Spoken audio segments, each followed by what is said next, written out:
So now we are in Agency Web Passport. So this is Westfield's quoting system.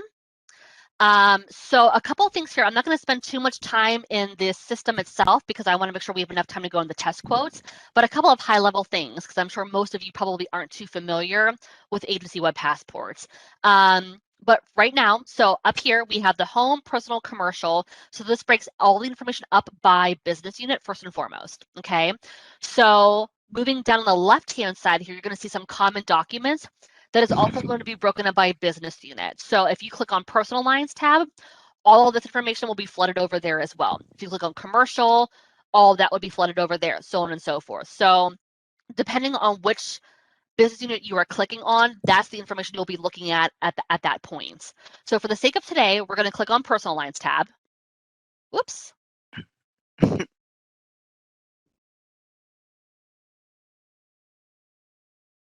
Okay, so we are going to click on the personal lines tab. Sorry about that. And we are going to scroll down here. And I want to show you a quick couple of high-level things here. First and foremost, I mentioned earlier about our manuals being guidelines and our forms being coverages, and how you are able to refer back to those if you're trying to look for a specific coverage and how it's worded with Westfield. If you're trying to remember what dog breeds are eligible versus what's not, this is the way you would do that. So again, you would click on either home or personal. We're on the personal lines tab just for the sake of today's training. Scroll to the very bottom. We're going to be focusing on these guys down here, okay? So for the example, first and foremost, let's say we are looking to see what breeds of dogs are ineligible with Westfield. So to do that, we're going to focus on the electronic document search. Click the down arrow for the document type. The manuals are guidelines for ineligibility. Forms are your coverages. So for right now, we're going to click on manuals because we're trying to figure out what breeds are eligible for dogs. Line of business, we're looking at personal lines. Your product, so you are going to be, as new business, you are going to be focusing on everything pillar up.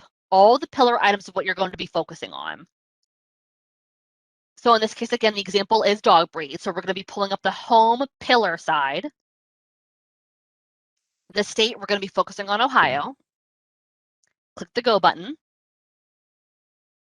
It's going to pull up a hyperlink for you. Go ahead and click that guy. And now it's going to pull up our lovely 121-page manual. Now, I know that we all love to read through 120 pages worth of manuals and guidelines. I get it. I know that we love that. However, maybe you don't have time to be doing that day in and day out, which I'm sure nobody does. So with that being said, a nice feature in a PDF, if you're not already aware of it, and again, I might be wasting the time here for this quick next minute here, but again, it's just a nice feature if you don't already know it, is the Control F feature. If you Control F on your keyboard, it brings up a find feature. In this case, I'm looking for dogs. Okay, so this is you're typing in a keyword essentially. Click the enter button for your keyword that you just typed in, is now it's going to bring me to anything dog based with the keyword within our manuals. It just helps you to kind of find things a little bit quicker essentially. So now it brings me right to the first thing being dogs. You can see here pit bulls, Rots, Dobermans, Presa, Canario, and Chows are ineligible, are not acceptable in any of our policy forms. If you're looking for farming, let's say. So now it's going to bring you to all keywords for farming. Essentially, I'm looking for what is acceptable versus what's not for our incidental farming exposure that we talked about earlier, how it's broken down by our package policies versus our basic homeowner policy, the acreage, the other structures, the farm equipment, so on and so forth. So this tells you all you need to know about eligibility for the incidental farming at that stage. Okay, so now we're going back to where we started, the personal lines tab in Agency Web Passport. We just spent some quick time in the manuals. Now maybe you want to look for coverages, okay? So now we're going to go back to the document type, click on forms and applications for coverage-based forms. Personal lines still applies. Let's say for this example, we want to look at theft of building materials. Maybe the insureds have a homeowner construction. You're looking to place that with Westfield on a homeowner form. You know, what does that theft of building materials look like?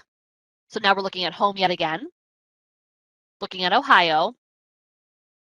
And now you can see it's going to open up all of the homeowner coverages for the state of Ohio in this case. So as I'm scrolling through, I'm looking for theft of building materials. Worded a little bit differently, but here we are, building materials theft coverage. If you open that guy up, it's going to tell you what the policy language is, minimal of that, but it's going to tell you what the policy language is for that specific coverage as a result of our homeowner form when you endorse that. If you scroll all the way down to this list, again, we're still under the forms for the coverages for the state of Ohio. Scroll all the way down to this list. You're going to see the breakdown for the HO3 form, the breakdown for the HO5, both Westpac, okay? And then the HO5 form for the Westpac estate, if you want to look at coverages in that sense. So that's where those three guys are housed. And then every state, you'll be able to pull down every individual state, okay? Okay, so now we are going to go into the test quote. So I'm back on the personal lines tab yet again. And you can access the quote either on the home or the personal lines tab. But again, we're spending time here. Scrolling back down, we just spent time here. Now we're going to go up a notch here and go to the quoting and policy processing, okay? Click on personal lines. You can either start a new quote, or in this sense, I have a test quote that we're going to go through. So it's already a pre-completed quote here. Okay, I'm going to pull this up. So again, this is a test quote, so this is not an actual real individual, so you won't be seeing reports being run, but this will get to the heart of what we're looking at here today. So when we're starting this off, first and foremost, anything with an asterisk next to it is going to be a required field. So you will not be able to bypass this subsection or this page without completing everything with at least an asterisk next to it. Okay. We can see here that the program that we have this quoted in currently is a Westpac, but the other option would be your Westpac estate. If you're looking to do only a home only, being your HOP product, an auto only being your APV, or your home only high value home being the HEP product. So you have a couple of options here, but for the quote right now, we're in the Westpac. You got the effective dates. Anything highlighted in yellow, you're looking at this from an internal viewpoint, being my viewpoint. So you're seeing data that wouldn't necessarily show in your platform. So anything in highlights, if you were to log back in directly after this and start quoting, you're not going to be able to see these fields. You're not missing anything. It's only telling us some other data points for us to be able to collect on the back end. Okay, moving down into named insured. So again, anything with an asterisk is a required field. So right now we have a single applicant here, but I wanted to spend a quick minute or two between the two here. So I mentioned this because I still see this from some of our most seasoned agencies, but if we have a husband and wife duo, for instance, what we want to make sure we're doing is listing them as co-applicants. There are a couple of reasons for that. One being that if they are both married and they are both residing in the household, they are named insureds by definition, first and foremost. So you want to make sure they are both listed on the policy as such. Number two is the insurance score pulls on the better of the two at the time of the quote. So if you have co-applicants for both a husband and wife duo, for instance, and that's how you're listing them, the insurance score will be pulling on the better of the two. Now, on the other side of this, if you are listing a single applicant that is married, so maybe you're listing single applicant with the husband up here, the wife is a driver for some reason, that's actually a disservice to the insureds. One being because they're both named insureds by definition. Number two is that you're only giving our system a chance to run the insurance score based on the single named insured at that point. So again, make sure that if they are married and they're both living in the same household, which I would say 95% of people do, list them as co-applicants. Another item to keep in mind here is when it comes to our package products, again, being your Westpac estate, the home runs the package policy. So what I mean by that is, regardless of marriage, let's say that you have a boyfriend-girlfriend situation, or maybe just a long-term committed relationship, whatever that looks like, and they are both on the deed to the home. They are both residing in the home, but they are not married. The home runs the package policy. So as long as both names are on the deed to the home, and as long as they are both on the deed, or as long as they're both living in it, they can both be named insureds regardless of marriage at that point. So then moving in here, we have first name, we have last name, we have marital status, being single, widowed, separated, whatever that may look like. Moving into your occupation. So the occupation, there's no asterisk there, but I would say this, is that if you're asking me to review a quote and the occupation is blank for either one or both of the insureds on the policy, I'm going to question that. The reason being is that there are a couple of occupations that might more so raise a red flag than not. Those occupations are athletes, you're a celebrity entertainer, it could be sales, it could be self-employed. Example for self-employed, if I'm coming across an account where the insureds are self-employed, a couple questions that are going to be coming through my brain are, is there a business run from the premises? Are there employees on the premises? What does that exposure look like? Because if there is, that's going to pose the commercial side needing to get involved on that, okay? Sales, if the insured is in sales, is it simply just due to the fact that they are making sale calls through the day more so than not? So maybe they're meeting with clients, no one else has access to their vehicle, it's a personally owned vehicle. If so, great. If they're in sales to where they are transporting goods and people, that's a whole other situation that we need to talk about. So that's why I say that there are some occupations that just might raise a red flag more than others.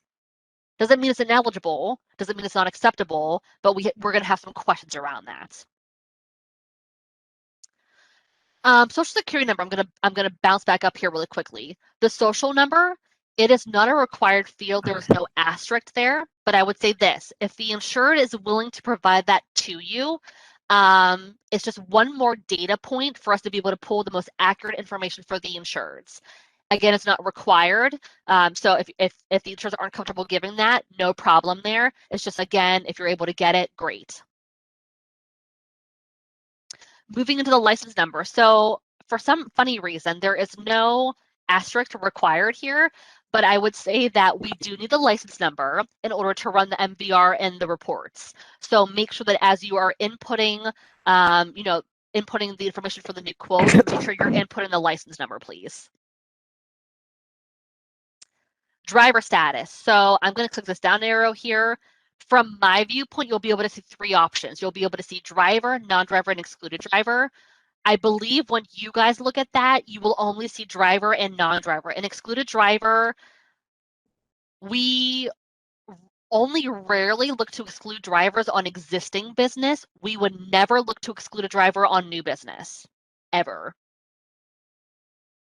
So when would we maybe use a non-driver, let's say? So maybe there is a spouse in the household, so maybe Mr. drives, maybe Mrs. doesn't. Maybe she's never had a license. If that's the case, we can list her as a non-driver. Let's say that she's just, maybe she carries a license, but she simply chooses to never drive. As long as the individual in question carries an active driver's license, we would list them as a driver regardless of whether they're actually driving or not. Moving into mailing address. So again, anything with an asterisk, you're going to type in the mailing address, all that good information, the location address, mark yes or no. Mark yes if it's only different from the mailing address. Mark no, if it's the same thing. One thing here, this question is very commonly missed. Have you lived at this address for less than 5 years, yes or no? So I would say this, I'm going to jump between two screens here. If this was a real person and if we actually order reports, and if there were any home losses, let's say for this example, let's say that there was a 2018 wind loss that is pulling up under the home loss activity, and you are disputing that loss as not owner at the time of the loss. So that indicates to me that the insured did not own this home at the time of the loss.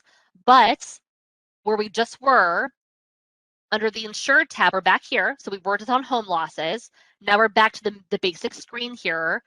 back to this question, have you lived at this address for less than 5 years? And that's marked no. So there's a mismatch of information, right? At one point, you're telling me that a loss that occurred 3 years ago did not belong to the insured at this location. However, here, I'm being told that they have lived in this address for at least 5 years.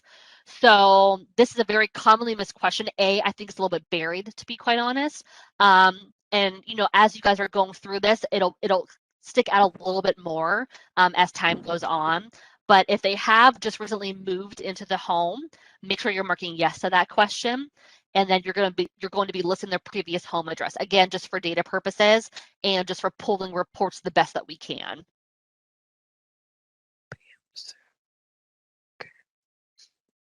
And then drivers, if there are any other drivers in the household, maybe the insured has a couple of children that are of driving age, you can go ahead and mark yes. And you can type in their first, their last name, the marital status, the occupation, probably students at best in the situations, and move on with life from there. One thing to keep in mind when it comes to other drivers is we only look for children in this situation. We only look to add kids when they actually have their license. We do not look to add them at the permit stage.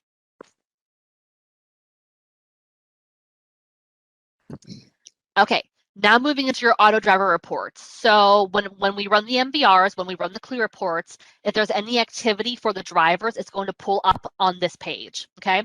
So first and foremost, it's going to break it down by total auto summary. So everything all in per driver is going to show up under their individual auto summary.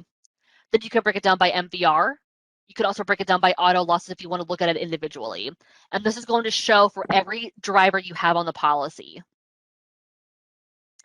If for some reason after we pull reports, you are made aware that there is a loss missing, whether it's an actual auto loss, whether it's a violation that maybe the reports didn't catch, maybe it was too fresh for them to catch it. If you are aware of it, you want to make sure you're manually adding that. So whether it's on the MVR tab, yes or no, you can go ahead and manually add a violation, or whether it's on the auto loss tab, yes or no, you can go ahead and manually add, a not at fault, an at fault, whatever that may look like. And that only pertains that if something is actually missing from the reports. It doesn't happen very often, but it does happen from time to time. Nothing is perfect. So, if we're made aware of that one, we're obligated to add those. We already spent some time on the home loss screen. I'm going to skip ahead to this guy, policy information. So we're still under the main tab here being the insured tab, all these hyperlinks we just went through, and now we're going to spend some time on the policy information tab. So prior home carrier, this is not a required field, but I would say if you have a quick second, select who the prior home carrier is. That just helps Westfield in terms of data on the back end as to who we're hitting against, who we're quoting against, so on and so forth. Short term. So this is a nice feature right here, yes or no. So let's say for this example that we are looking to take the home over today. So 5/21/2021. And let's say that we're not looking to take the auto over for the next 3 months. So 5, 6, 7, 8. So maybe 08/21/2021. So as long as we receive the short-term side of this within 11 months of the effective date, we're okay to short-term. The caveat to that is if there is a mortgagee involved. So as we all know, if something is being escrow billed, if there's a mortgagee involved, they generally like to see a full 12 months. If that's the case, and if that is involved on the home side, we cannot short-term the home.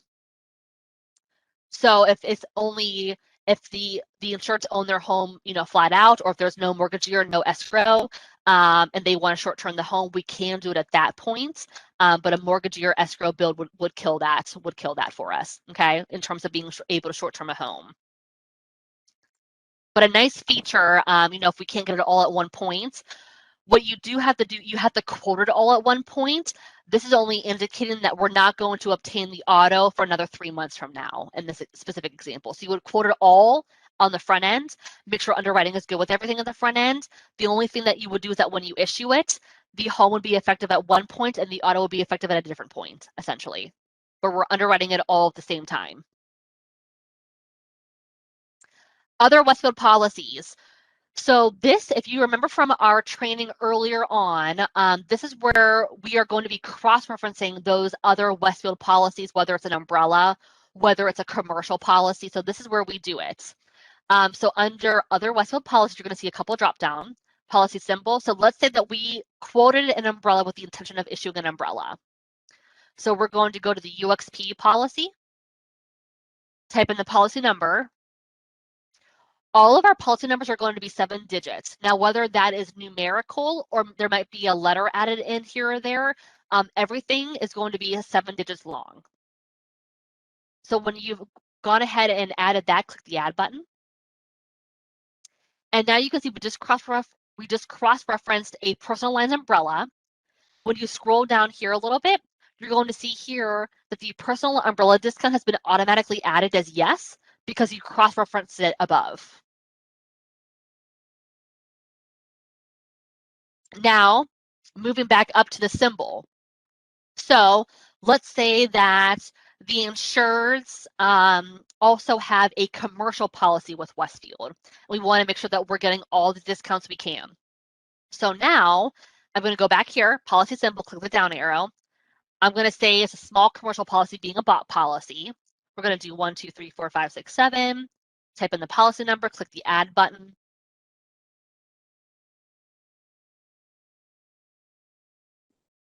What are the odds that I would choose the same number when I'm just like clicking on my number pad? So now I just cross-referenced a small commercial policy, and as you scroll down here, you're going to see the account relationship discount is now applied, and that's for the commercial side, being 7% on the home and 7% on the auto, if you remember from our training earlier. So it's really just as simple as that by just making sure you're cross-referencing some of those items. Going down here, so like loyalty discount, yes or no. Prior auto carrier, so if they've been with their prior carrier for a continuous 3 years, you can mark, 3, 4, 5, 6 years for that, whatever that may look like, and then make sure that you are selecting who the auto carrier is. Company car discount, yes or no. If you mark yes to that, again, insurance company, and then your policy number at that stage. That's all we will need to do in order to add that discount. This preferred payment discount, yes or no? So this directly applies to the billing side for the auto. So if the auto billing is selected as a semi-annual or annual payment plan, you would want to manually add the preferred payment discount by clicking yes. The payment plan is either annual or semi-annual, and again, this relates directly to the auto side of the billing screen. If you select under the billing tab up here, if you select the auto as either annual or semi-annual, and you go to submit the policy without adding this discount, it's going to error for you. So you won't be able to submit the policy without adding the discount. So if this is forgotten, if this is a forgotten step at the end of the day, you won't be able to bypass that error until you go ahead and add the discount. Just as a heads up for that. Moving on a little bit more. So agency information. So the code here is going to be input at the time you start the quote. So again, that's why it's a required field. The rest of this is not required, but what I would say is that if you were able to take a minute, or a quick 20 seconds at that, and just add in your first name, add in your initials, so I know who to be contacting in the event I have questions on a policy. That way it just cuts out any middleman, essentially. Or just put in your extension, whatever that might look like. Now moving into the home side. So again, the location address pulled over from the insured tab what you input earlier on the quotes. Something different that Westfield does is we rate on the home side, we rate based on the protection status. This status is going to show either protected, partially protected, or unprotected. And this is pulling based directly on the distance to the responding fire departments, also in correlation with the fire hydrant in terms of feet. A lot of other carriers rate based on the protection class being 1 through 10. We still require the protection class being selected, but we do not rate based on this information. Moving into rating information. So this is where you're able to, again, we're in the West Pack. This is where you're able to select the form. So whether you want an HO3, an HO5, whether you want a condo or a tenant. The usage of the home usually is primary, but again, if you're quoting a secondary or a seasonal, if you're quoting any of these options, you will be required to input the primary home support. We do also, as I said earlier, we do also offer a primary under construction. So if the insureds are building a brand new home with the intention of them living in it after 12 months, we only offer it for a total of 12 months. Then we can write a primary under construction. We don't necessarily have a builder's risk policy. We would actually just put that under a homeowner's form, essentially. You would go ahead and select your deductible. This guy right here, total living area of home estimated to be greater than 3,500 square feet, yes or no. This is important because if you mark no to this, as this one did, it takes you to a replacement cost core logic tool. If you mark yes to this, it takes you to a high value pronto tool. So this question is going to indicate what replacement cost figure you're going to be using in order to get the dwelling limit for the home. Moving into solid fuel heating. So if the insureds have a wood burning stove or if they have a fireplace insert, you mark yes to that under this question right here. Otherwise, leave it no. If they have a dog in the household, you mark yes. If they have a trampoline, mark yes, and then it's going to open up a subset of questions. If you remember from our training earlier, it does require to have a safety net. It does not require to have a locking gate, nor does it require to be in a fenced-in yard. So at the very least, we should be seeing this. Trampoline, yes. Trampoline with safety net, yes. Moving into construction information. So total living area, you would go ahead and input that information, the year built, just kind of go through, the breadcrumbs here, completing all that information. If you are disputing the year of roof, so right now we can see that the year built is 2014 for the year of construction. You are indicating on the quote by modifying the roof here that the roof was already replaced in 2021. As a result of you modifying that roof here based on the year of construction, we are going to ask for a certification of roof replacement form for you to prove to us that the roof was replaced, whether it's a contractor signature, whether it's a roof receipt.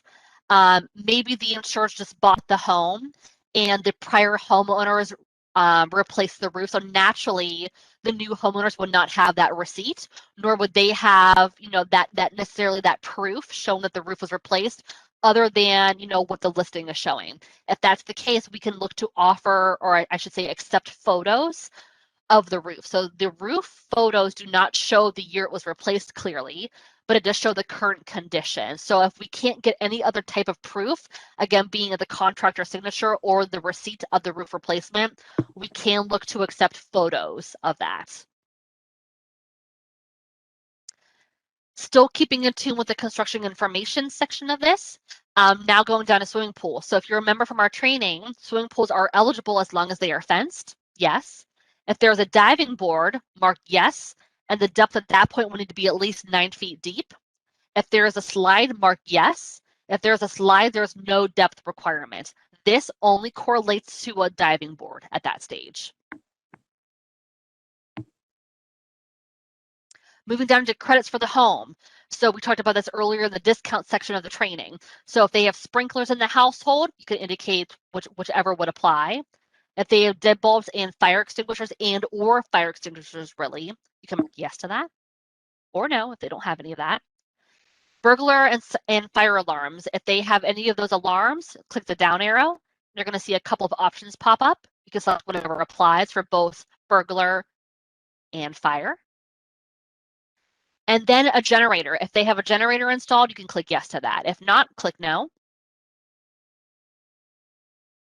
And now, in this case, we're going to move into the RCC. So for this specific example, the core logic tool was utilized. And where I'm going to focus here is, again, we're under the Home tab, RCC. Now we're going to go to the Summary tab. And this is after the core logic was run and after it was finessed to whatever it needed it to be. This is showing you what the dwelling limit on the home should be insured for, okay? What I want to show you here is scroll down to the bottom of this page. So we have all the CoreLogic data variables here. Scroll down, scroll down, scroll down. Rating variables, or rating values, I should say. So these are all items that are going to change the dwelling limit at the end of the day. I mean, the number of bathrooms, the number of fireplaces, the type of roof. These are all rating values and exposure values at that, if you will. So as a means of this section, we want to make sure that these are as accurate as we know them to be at the time of quote and issuance, as a means to alleviate any additional rating variables on the back end that could increase that dwelling limit.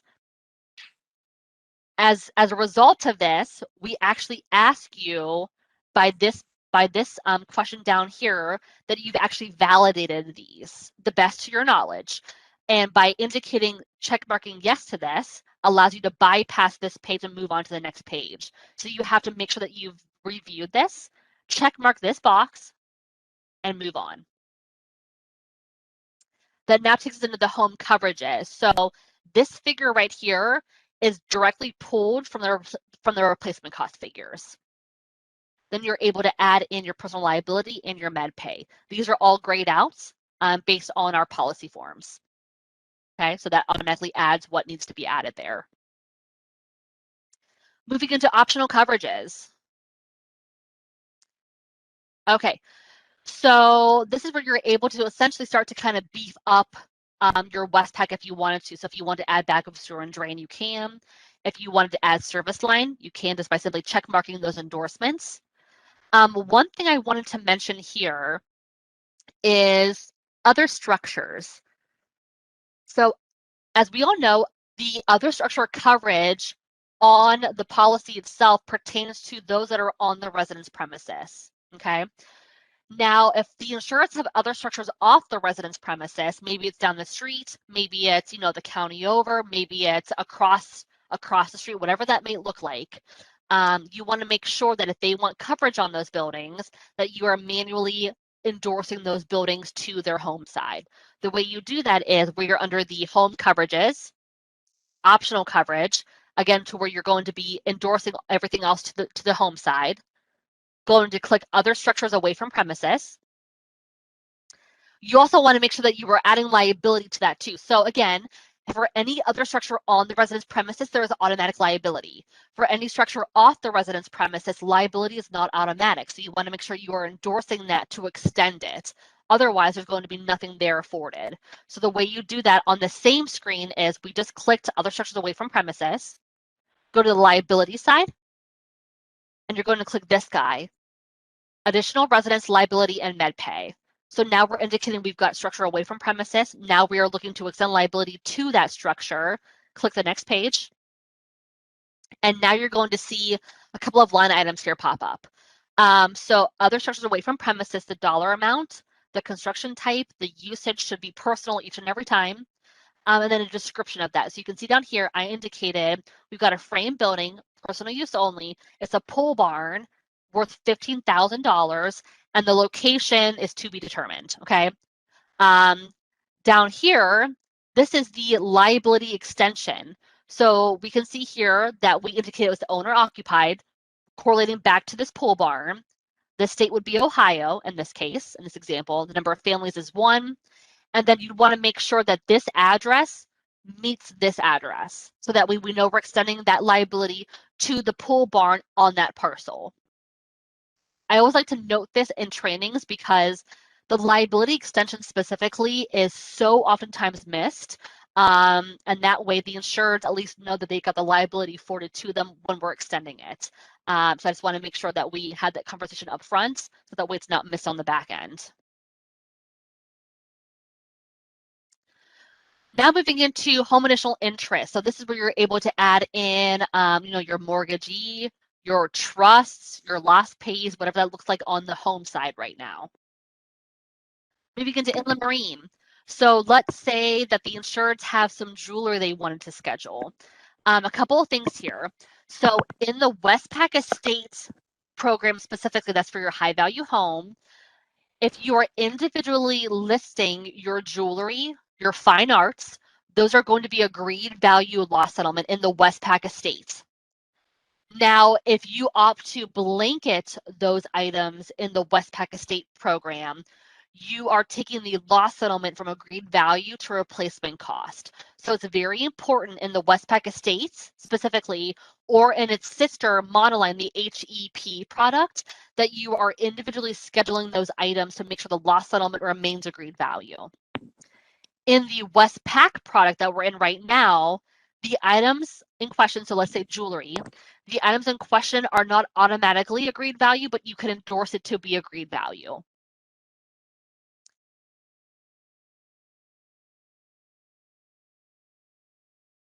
Okay.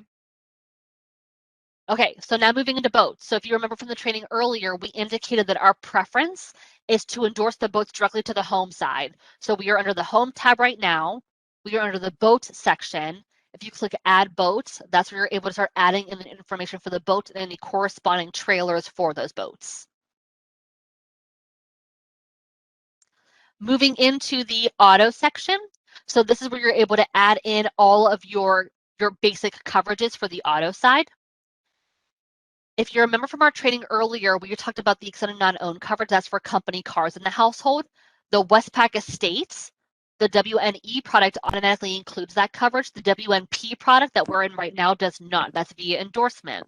So if the insureds have a company car in the household, I always recommend that you add the extended non-owned, and this is where you do that by clicking yes to the extended non-owned under the auto coverages tab. It's a recommendation at any point.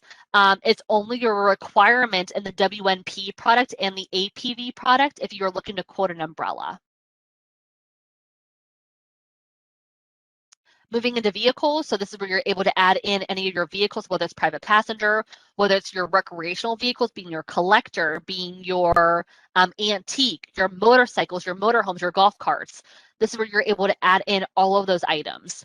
Now, one thing to keep in mind here is your non-owned vehicle. So let's say that you're coming across an example or an insured where the insured, you're looking to quote her home, but maybe all the vehicles are either owned by a commercial policy, so they're all under a commercial policy, and or maybe she simply does not own any private passenger autos in her name. If any of those are the cases here, in order to still fulfill the auto side of a package product, you're able to select the non-owned option, and that would be able to fulfill the auto side for you in those two examples that we just talked about. Otherwise, if she has private passenger autos or whatever that may look like, you want to go ahead and just add them all under the type as well.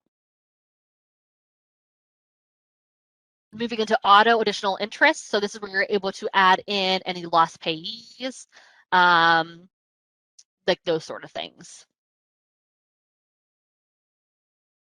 Moving into the quote summary tab.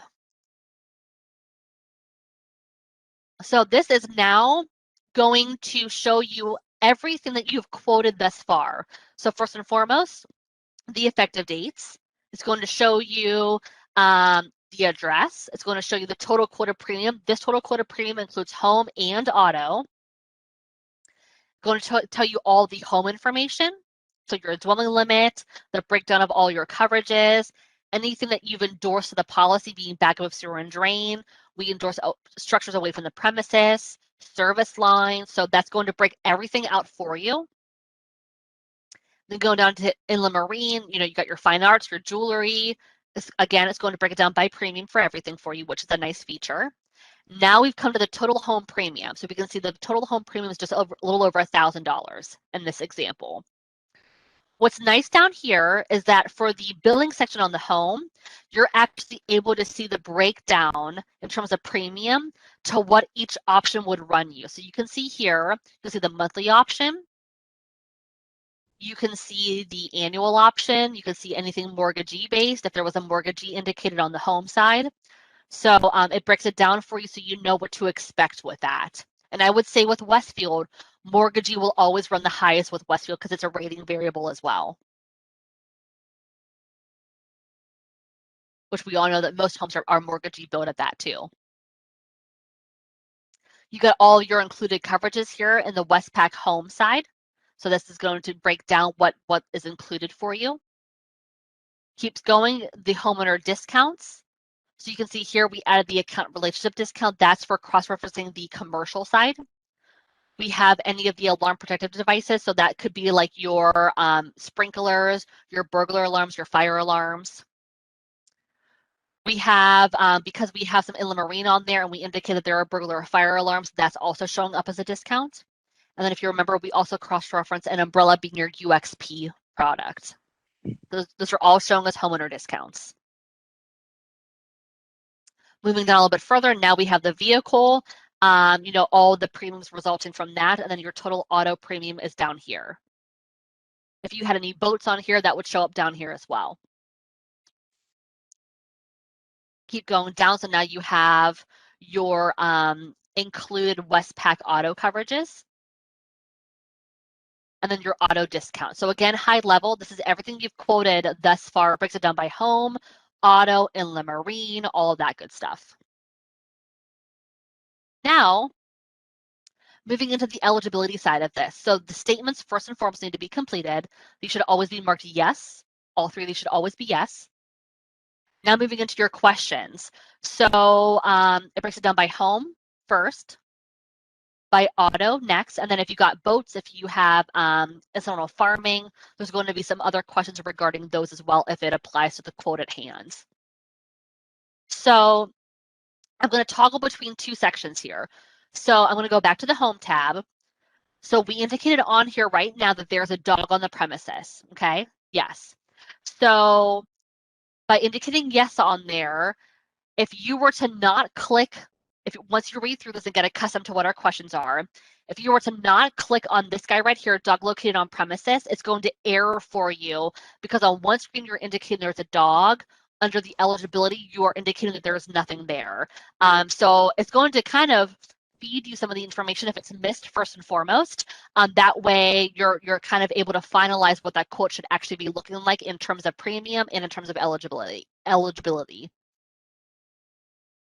Another question that's commonly missed is this guy. So if the year of construction on the home is greater than 35 years or over, you are going to want to mark this question under the home eligibility, this guy right here. The house is 35 years or older, yes or no. And when you open that up, it's going to ask for other information. So like year of heating update, maybe it was replaced in 2000. We want to make sure that there's at least 100 amp electrical service, yes. We want to make sure the water supply lines are one of these three options, yes. So in a perfect world, and again, the year will change, based on every home, but this is what we should be consistently seeing for any home that is 35 years or older. These two should be checked. Now, if knob and tube is checked, knob and tubed is ineligible with Westfield unless it makes up a very small portion of the house, being like maybe being like a closet in a basement, a small section of the attic per se, and that knob and tube has had a recent inspection indicating it's in good working order. Otherwise, we should not be seeing any knob and tube anywhere. Now moving into the billing screen. So this is where you're able to go ahead and select the home billing for the home, I should say, whether you're going insured build or mortgagee build. And you're also able to select the auto billing, whether it's monthly, quarterly, semi-annual. Something to keep in mind with the billing is that if the home is insured build, the billing payment plan for both home and auto would follow suit. They would be the same essentially. Now, if the insured on the home side is mortgagee build, so if the home is mortgagee build, it's a free for all for the auto. So you can do whatever you want for the auto payment plan. Another nice option here is that if the insureds, maybe they get paid on the 10th of every month, so that's when they have the most money, in their account. You could also choose a due date for the payment plans as well. Otherwise, our billing department would select that for you. If the insured sign up for EFT or if they want electric funds transfer, that EFT option, you can mark yes to that. You would type in the routing number, you would type in all this information, and then on the forms section of this, it's going to shoot out an EFT form for you to still complete and then send back into our billing department as well, if they go down the EFT road.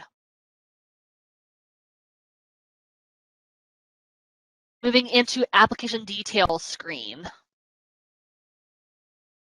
So this is essentially going to really kind of mimic your quote summary tab in a lot of ways. This is just the screen, so we can see here the total quoted premium. This includes both home and auto. Again, we can see the breakdown for home. Here's the home premium. Moving down the line item here, again, you'll be able to see the breakdown of the auto premium as well. But what's different on this page is the application details screen is the page that you're going to have the insured sign, and you will obtain that form within your agency, okay?